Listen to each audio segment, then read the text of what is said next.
que a guerra da Síria, ela simplesmente foi uma maneira, analisando em termos de realpolitik, a guerra da Síria foi uma maneira dos russos mostrarem para o mundo de que a aliança, não vou dizer, a aliança talvez seja uma palavra forte, mas uma ideia de mostrar para o mundo de que a Síria, ela faz parte, ela é um satélite russo. É uma Ou seja, de que parceria, ninguém né? mexe com a É Síria. um parceiro É da uma Rússia que parceria, não pode é um ser parceiro. utilizado, não pode ser derrubado igual as províncias da Ásia Central, né? Que é a questão que o Putin fez esse ano de segurar o governo belorrusso, de segurar também o governo do Cazaquistão, que estavam tendo protestos contra o governo e que poderiam ter caído sem intervenção direta dos russos. A intervenção russa na guerra da Síria, ela veio justamente para ratificar essa parceria russo-síria que existia já desde a década de 60, que foi fortalecida na década de 70. Ou seja,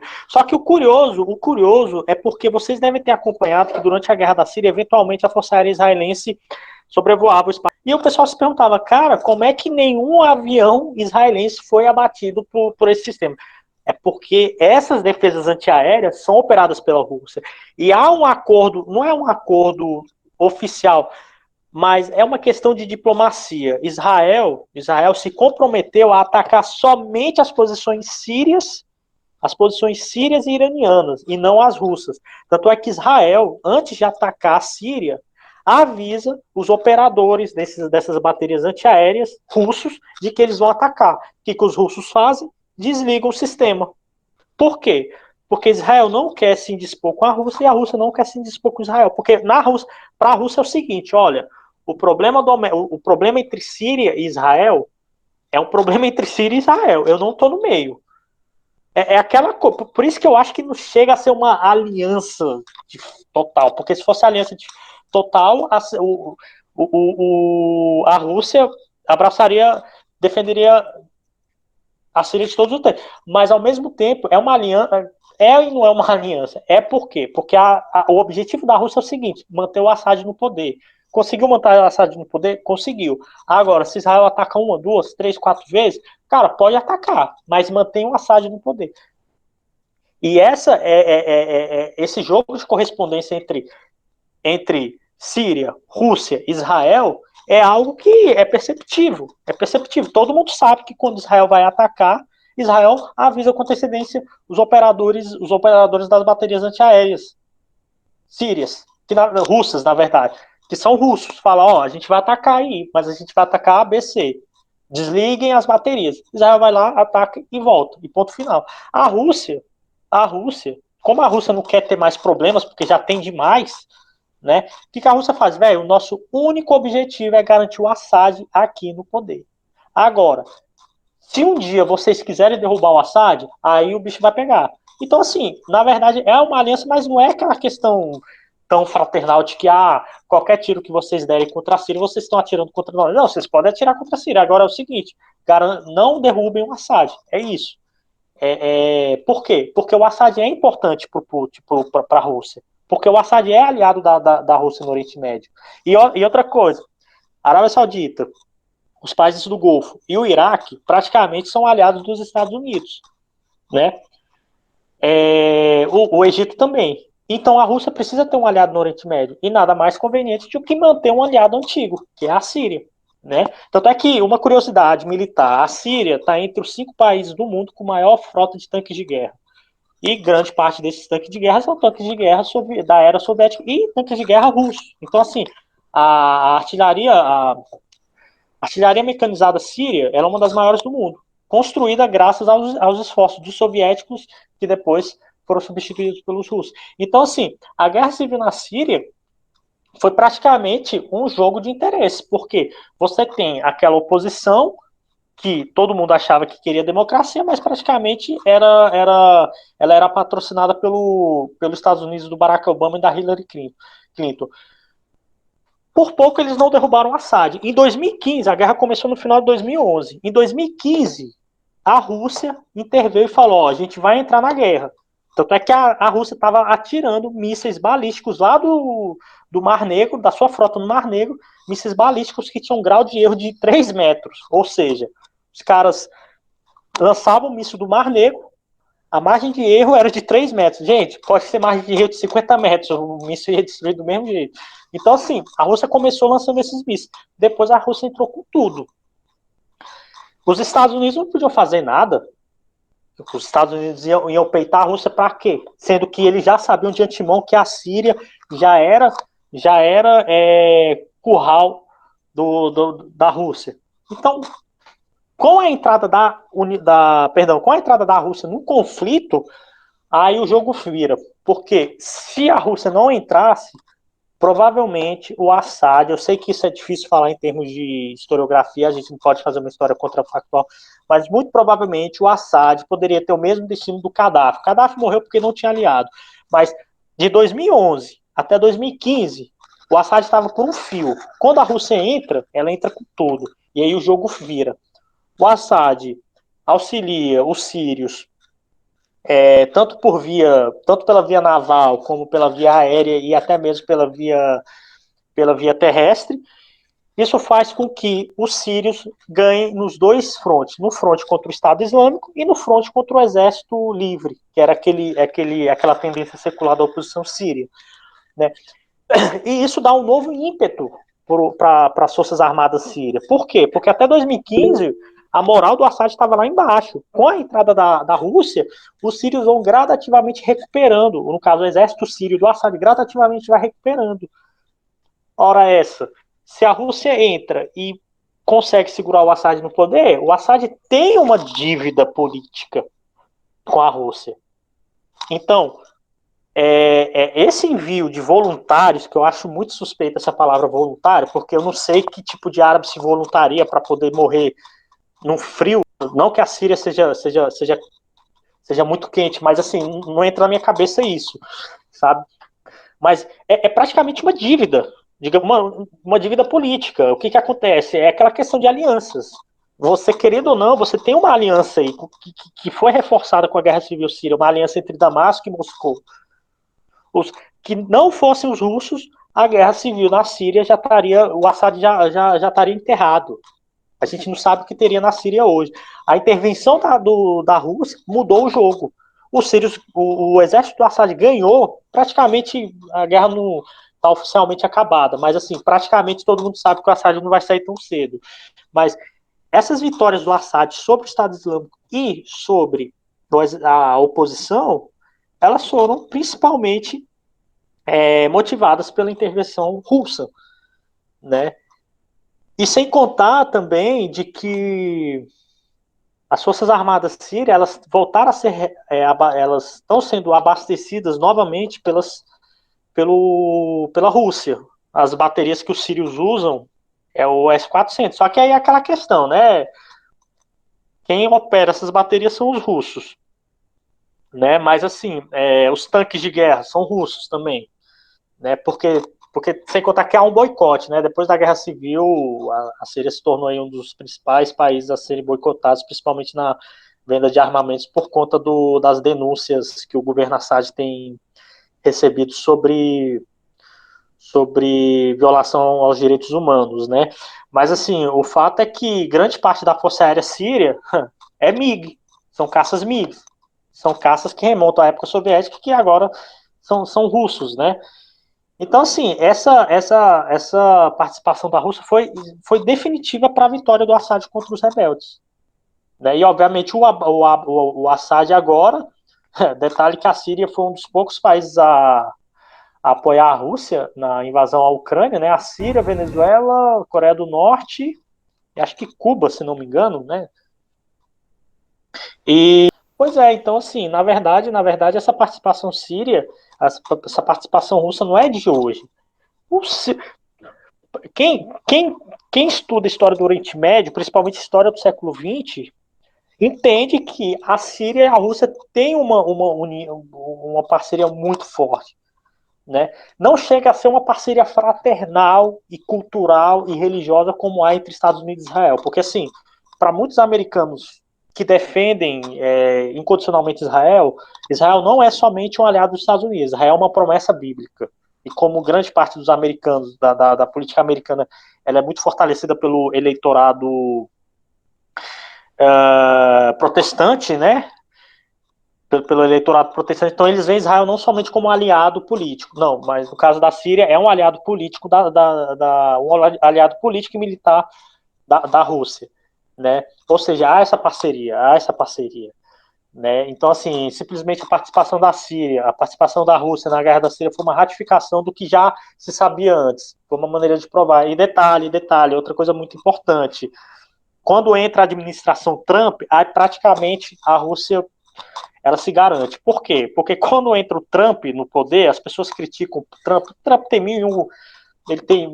Podemos criticá-lo por mil e uma razões, mas uma razão que eu acho que ele fez, que contribuiu para a diminuição dos conflitos na guerra, foi o fato da administração Trump cortar a ajuda militar que o Obama dava para os rebeldes sírios.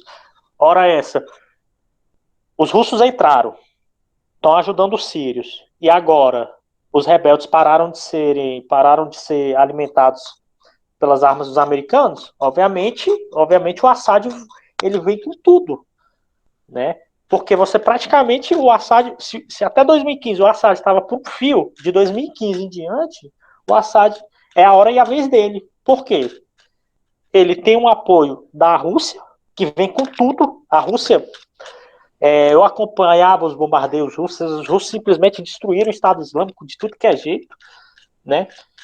E agora o Assad não tinha. Os principais inimigos do Assad, que eram a oposição, não tinham mais aquele canal de armas que vinha dos Estados Unidos, que o Trump cortou. Então, de 2015 para 2019, o Assad ele ganha novamente poder. Tanto é que hoje praticamente a Síria praticamente o Assad está no poder. Só que as regiões curdas elas já têm mais autonomia. Então, assim, dizem que os curdos na Síria, como eles tiveram uma grande participação na derrota do Estado Islâmico, parece que isso deu um ímpeto para o nacionalismo curdo, né? Então, assim, há quem pense de que no futuro a pedra no sapato do Assad vai ser o povo curdo. Por quê? Porque os curdos viram que são capazes de guerrear. Eles guerrearam branco. Na verdade, o Kurdistão, eu acho que ele pode mais se encaminhar, se os curdos chegarem a fazer um acordo com o Assad, vai virar uma região autônoma da Síria. Que nem o Kurdistão iraquiano. O Kurdistão Sim, vai iraquiano é ficar todo. que nem o já que porque assim, porque no Iraque, no Iraque, o Kurdistão, tipo, os curdos do Iraque, eles agora têm mais tolerância. Isso que o Iraque é um governo que sempre ficou marcado pela repressão aos curdos. Só que acho que se não me engano, Saddam Hussein ele tinha aquela campanha de arabização dos curdos, né? Com a queda do Saddam, o Iraque todo entrou no caos, exceto o Kurdistão.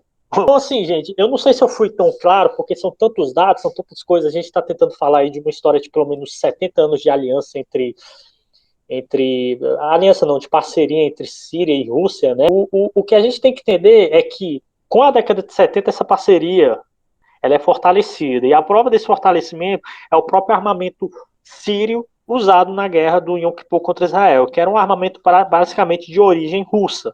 Os MiGs, os tanques, acho que na década de 70 era o T-70, se não me engano.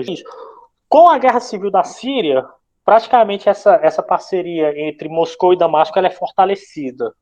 Fortalecida como? As Forças Armadas sírias passam a ser equipadas com armamentos mais modernos, no caso do S-400. Isso porque as Forças Armadas tiveram grande perda durante os 3 anos da Guerra Civil. Você acha que a Síria pode voltar a ser novamente um palco de guerra entre essas duas influências, ou você acha que esse conflito já está meio que por encerrado, de uma vez por todas? Cara, boa pergunta, Hugo, boa pergunta, porque eu acho o seguinte, se tiver uma oposição síria, se assistirmos a uma ascensão novamente de uma oposição síria, bem provável que os Estados Unidos e a União Europeia voltem a fornecer armas para eles, sabe? Porque o que eu percebo é o seguinte, as potências hoje estão se evitando dar de cara, mas elas estão patrocinando eles chamam guerra por procuração. Por exemplo, eu sou uma potência, você é os Estados Unidos, eu sou a Rússia. Eu não quero dar de cara contigo, porque vai ser uma hecatombe. Eu vou patrocinar meu satélite. Você patrocina o Alan e eu patrocino o Christian. Então, assim, tudo que é possível para garantir os interesses, eles vão fazer. E eu acho o seguinte, se houver Por isso que já há uma ideia de construção de um Estado-nação curdo, que a Turquia falou. Se a Europa incentivar os curdos a criarem um Estado, eu saio da OTAN. Porque isso colocaria em risco também. Então, Hugo, a sua pergunta ela é pertinente, porque se houver uma oposição séria que está disposta a fazer de tudo para poder atingir seus objetivos, pode ter certeza, ela vai ter o apoio do Ocidente. No momento está caducado, a guerra civil na Síria está caducado, mas é possível que haja uma fagulha. Eu nunca imaginei que o Gaddafi, cara, em 2007 o Gaddafi entregou as armas para a União Europeia e falou, cara, eu quero me abrir para o Ocidente, cara, chega. E a Europa abraçou ele e falou, não, beleza, bem-vindo ao mundo livre. 7 anos, menos de 7 anos depois, 6 anos depois, o Gaddafi foi morto de 4, uma porque forma foi em trágica. 2011 que acabou a Líbia, né? 4 anos, não foi nem... É verdade, 2011. Então, assim, 4 anos depois, o Gaddafi ele foi morto de uma maneira extremamente humilhante. Então, assim, tudo é possível, né? Só que a oposição ela teve esses ganhos, mas depois ela praticamente caducou, porque ela não dava mais conta dos avanços russos sírios, né? Na verdade, a Síria simplesmente está querendo fortalecer. Esse envio de voluntários é uma maneira da Síria mostrar para o mundo de que eles são pró-russos, né? De que, na verdade, o governo de Damasco sempre vai estar com a Rússia. Que não adianta mais o Ocidente querer peitar Damasco e querer derrubar o governo do Assad, porque o Assad, na verdade, ele é pró-Rússia, e a prova material de que ele é pró-Rússia é de que, da mesma maneira que a Rússia ajudou a Síria contra os rebeldes, os sírios estão ajudando a Rússia para atingir os seus objetivos na Ucrânia. Ayub, e a questão dos imigrantes? Essa é uma questão que é principal na questão da Síria. A gente está com uma questão humanitária, já saíram por volta de 2,5 milhões de sírios, se espalharam por todas as partes da União Europeia, chegaram alguns ao Brasil. Tem uma imigração síria já em meados do Império Otomano, que vem a convite do Estado brasileiro, com Dom Pedro II, e agora com essa questão da guerra da Síria também está acontecendo a imigração maciça. O que você imagina em relação a isso? Isso vai aumentar com relação ao tempo? O que pode trazer isso para a União Europeia, que está logo próxima a essa região? Então, eu acho o seguinte, que o auge da crise de refugiados na Síria foi entre 2011 e 2017, né? Por conta de que a guerra civil ela realmente estava no auge, tava no zênite, né? Só que hoje eu percebo que a imigração de sírios para a Europa ela diminuiu. Por quê? Porque a Síria praticamente a situação, não vou dizer que está estável, porque economicamente a Síria está toda destruída, fora as sanções que o governo sírio tem recebido. A imigração ela sempre vai existir, só que eu acho que ela não vai atingir aquela cifra de milhões, como aconteceu entre 2011 e 2016, né, que a Alemanha absorveu grande parte desses imigrantes, né. Eu acho que, na verdade, ela vai continuar existindo, mas não necessariamente por uma questão de guerra. Não é que eles estão fugindo do risco de guerra, mas eles estão fugindo mais por uma questão econômica, né, porque a Síria, beleza, o Assad praticamente estabilizou tudo lá, mas sob que preço? A Síria hoje é um dos países mais pobres do mundo, porque praticamente, do Oriente Médio, perdão dizendo, sendo que era um país que tinha um padrão de vida razoável, só que hoje é o país mais paupérrimo do Oriente Médio por conta da guerra. Então, assim, a imigração síria... sucessivas secas, né, na região da Síria. Do crescente ali está tendo muito problema climático, né? Pois é, você tem esse problema das secas, você tem um governo que sofre, que recebe boicotes de grande parte do Ocidente, e aí você vai ter naturalmente essa imigração, esses imigrantes aí que imigram por questões econômicas, socioeconômicas, né? Então eu acho que agora essa imigração síria ela vai ser uma imigração muito mais baseada na questão socioeconômica, não necessariamente na questão de guerra, porque assim, os conflitos que eu vejo na Síria são mínimos. Ainda há, mas são mínimos. O que há é que muitos sírios estão saindo de lá não porque estão sendo perseguidos, como, por exemplo, muitos cristãos sírios surgiram por conta da perseguição religiosa do Estado Islâmico. Hoje já não tem tanta essa preocupação, é mais uma preocupação, mais uma questão de imigração baseada no aspecto socioeconômico. né? Da mesma forma, guardadas as devidas proporções, obviamente, né? Mas no final do século XIX você tinha aí uma imigração muito forte de sírios e libaneses por uma questão socioeconômica. Por quê? Era uma população de maioria cristã, árabe síria cristã, que já flertava com o Ocidente, ou seja, eles tinham um grau de percepção do Ocidente muito mais aguçado do que os muçulmanos, e outra, eles viviam sob domínio muçulmano, domínio turco, então nada mais do que tentar a vida no Ocidente. Mas eles saíram de lá principalmente motivados por essa questão socioeconômica, né? Agora, 2022, eu vejo que os sírios que saem da Síria, eles estão saindo principalmente por causa disso, porque você não se ouve mais, não se ouve mais falar de bombardeios na Síria, né? Inclusive, eu conheci um sírio que voltou, depois que acabou a esbórnia lá na Síria, ele resolveu voltar na Síria, voltar para a Síria, né? Então, assim, alguns inclusive estão retornando, mas aqui na Europa é nítida a imigração aqui, onde você vai, você vê um sírio, né? Você nota um sírio, ou um curdo, ou um sírio de origem curda. Aqui mesmo eu tenho um vizinho meu que, só aqui no quadrante aqui que eu moro, tem uns 5, 6 sírios. Eu reconheci pela cara, eu puxei papo com eles, e pelo sotaque deles, eles falam um árabe muito parecido com o árabe da Palestina. Então, assim, hoje em dia é mais por uma questão socioeconômica, né? Agradeço aí, eu espero ter resolvido aí grande parte das dúvidas aí. Me desculpem aí se eu não fui tão sucinto em certos momentos aí, beleza? E semana que vem tamo junto aí.